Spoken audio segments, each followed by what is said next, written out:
ఈ రోజు జరిగినట్టు ఎప్పుడూ జరగకూడదని కోరుకుంటున్నాను మామ. నేనైతే మన మధ్యలో గేమింగ్ ఛానల్లో డే 104 మామ. ఇది ఈ రోజు ఏం జరిగిందంటే, నేను ఇలా జిమ్ కి స్టార్ట్ అవుదామని స్టార్ట్ అయ్యాను మామ. సగం దూరం వెళ్ళినప్పుడు టైర్ అనేది పేలిపోయింది. ఏం చేయాలో అర్థం కాలేదు నాకు. పేలిపోయాక నాకు ఇలాంటివి జరిగినప్పుడు అనిపిస్తుంది మామ, మనకి ఎందుకు ఎంత అలా జరుగుతున్నాయి ఎప్పుడు చూసినా అనిపిస్తుంది మామ. కాకపోతే ఇంకేం చేస్తామని చెప్పేసి ఇంకా అలా ఆలోచించి ఏం లాభం అని చెప్పేసి అలా జాయిగా వచ్చేసాను మామ. అందులోకి సూబ్లెస్ టైర్ మామ ఏం కాలేదు. దాన్ని కొంచెం బాగా బ్యాక్ కూర్చొని జాయిగా మెకానిక్ షాప్ వరకు వెళ్ళిపోయాను మామ. ఏదో విధంగా వెళ్ళాక టైర్ వేయించుకుని అప్పుడు జిమ్కి వెళ్ళాను మామ. సో మనం మెయిన్ మ్యాటర్ లోకి వెళ్ళిపోదాం మామ. ఇంకా దీనికోసం చాలా ఎక్కువ మాట్లాడేసాం. ఇంక ఈ రోజు జరిగింది ఏంటంటే, ఈ రోజు కాలేజ్కి వెళ్ళలేదు మామ. ఎందుకంటే మార్నింగ్ లేచినప్పటికి లేట్ అయిపోయింది. ఇంకా అలాగే మా అక్కడ హాస్పిటల్కి తీసుకెళ్లాలంటే తీసుకెళ్లారు మా అమ్మలో. అందులోకి ఏదో ఫైల్ మర్చిపోయారంటే ఆ ఫైల్ తీసుకుని వెళ్ళాను మార్నింగ్ లేచిన వెంటనే.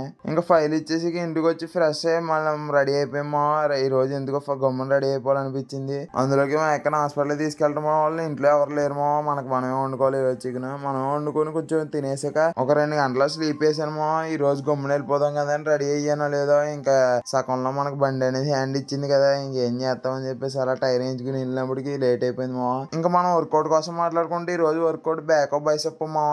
రేపటి నుంచి నేను లో క్యాలరీ నుంచి కొంచెం హై క్యాలరీలోకి వెళ్ళిపోతున్నాను మామ. ఎందుకన్నా దానికోసం నేను సెపరేట్ గా వీడియో చేస్తాను. ఇంక ఈ రోజు వర్కౌట్ కొంచెం ప్రాపర్ గా చేశాను మామ. ఈ రోజు బ్యాక్ వర్కౌట్ అనేది చాలా అంటే చాలా బాగా పట్టింది నాకు. అంటే నాకు తెలిసింది కొంచెం ఎక్కడెక్కడ మిస్టేక్స్ చేస్తున్నాం అన్నది మనకు కొంచెం కొంచెంగా అర్థం అవుతుంది కాబట్టి దాన్ని ఇంప్రూవ్ చేసుకుంటూ వెళ్తున్నాం కాబట్టి కొంచెం ప్రాపర్ గా చేశానని నేను అనుకుంటున్నాను. అంతే ఈ రోజుకుంటా మరి. బై మామ.